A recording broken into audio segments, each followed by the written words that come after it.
আসসালামু আলাইকুম। কুকিং হাউজে স্বাগতম সবাইকে। আশা করি সবাই অনেক অনেক ভালো আছেন। আমার আজকের রেসিপি মচমচে পেঁয়াজু। যাদের পেঁয়াজু মচমচে হয় না কিংবা মচমচে হলেও ঠান্ডা হবার পর আবার একই রকম মচমচে থাকে না, আজকের রেসিপি তাদের জন্য। দেখে নিন কিভাবে বাসায় তৈরি করবেন সোনালী রঙের মচমচে পেঁয়াজু।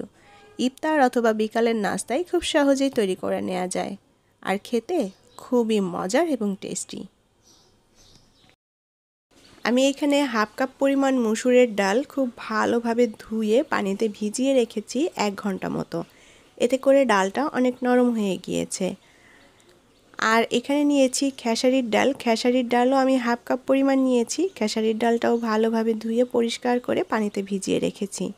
এখন এই খেসারির ডাল আর মসুরের ডাল পানি ঝরিয়ে আমি বেটে নেব। এটা শিলপাটায় বেটে নিতে পারেন অথবা ব্লেন্ডারে ব্লেন্ডও করে নিতে পারেন। আমি মসুরের ডাল এবং খেসারির ডাল বেটে নিয়েছি। আর এই ডালটা একেবারে মিহি করে বাটা যাবে না, একটু দানা দানা থাকবে, এভাবেই বেটে নিতে হবে। আর ডালটা দানা দানা থাকলে পেঁয়াজগুলো অনেক মচমচে হয়।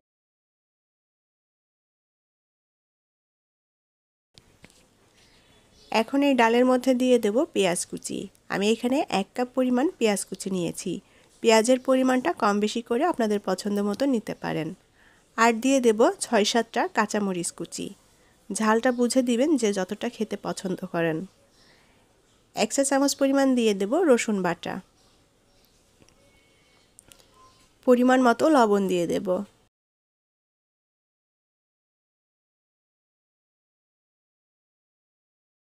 হাফ চা চামচের মতো দিয়ে দেব শুকনো মরিচ গুঁড়া। হাফ চা চামচ দিয়ে দেব হলুদ গুঁড়া।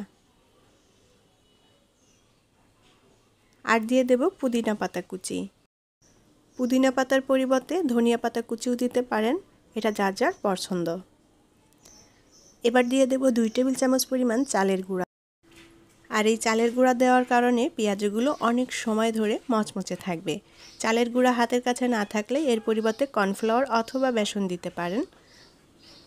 এখন হাত দিয়ে ডালের সাথে সমস্ত কিছু ভালোভাবে মেখে নেব। একই রেসিপি ফলো করে আপনারাও এই পেঁয়াজিটি বানিয়ে নিতে পারেন, দেখবেন ভাজার পরেও অনেকক্ষণ ধরে মচমচে থাকবে। আমি ডালের মিশ্রণটা ভালোভাবে মেখে নিয়েছি। এখন ডালের মিশ্রণ থেকে অল্প অল্প করে মিশ্রণটা নিয়ে আমি পেঁয়াজগুলো তৈরি করে নেব।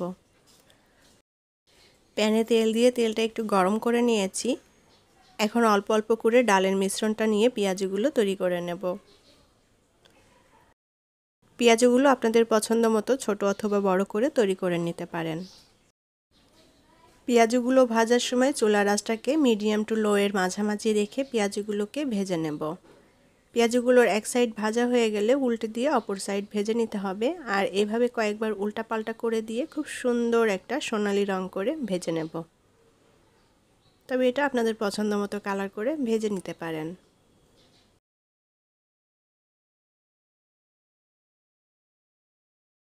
প্রায় প্রত্যেকের বাসায় ইফতারিতে পেঁয়াজুটা খুবই কমন একটি আইটেম, আর এটা সবাই খেতে ভীষণ পছন্দ করে। এটা দেখা যাচ্ছে ভাজার পরে অনেক নরম হয়ে যায়, অনেকক্ষণ ধরে মচমচে থাকে না। তো আজকের রেসিপি তাদের জন্যই। এভাবে পেঁয়াজুটা তৈরি করে নেবেন, দেখবেন ভাজার পরেও অনেক সময় ধরে মচমচে থাকবে।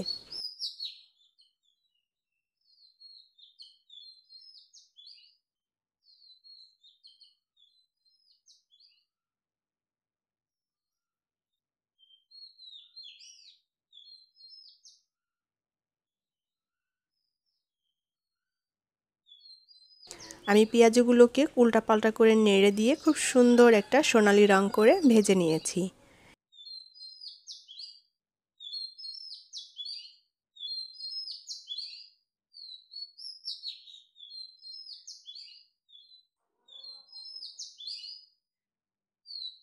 এখন পেঁয়াজগুলো তেল ঝরিয়ে উঠিয়ে নেব।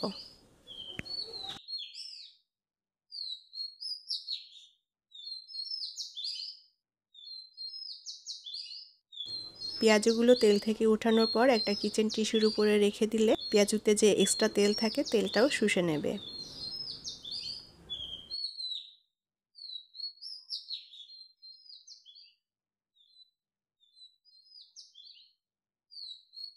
তৈরি হয়ে গেল দারুণ মজাদার এবং টেস্টি মচমচে পেঁয়াজু। ইফতার অথবা বিকালের নাস্তায় খুব সহজেই বানিয়ে পরিবেশন করতে পারেন। আশা করি আমার আজকের রেসিপি আপনাদের ভালো লেগেছে। আর আমার রেসিপিগুলো ভালো লাগলে চ্যানেলটি সাবস্ক্রাইব করে পাশে থাকা ছোট্ট বেল আইকনটি প্রেস করে দিবেন। সবাই অনেক অনেক ভালো থাকবেন। পরবর্তী রেসিপি নিয়ে আবারও হাজির হয়ে যাব। আল্লাহ হাফেজ।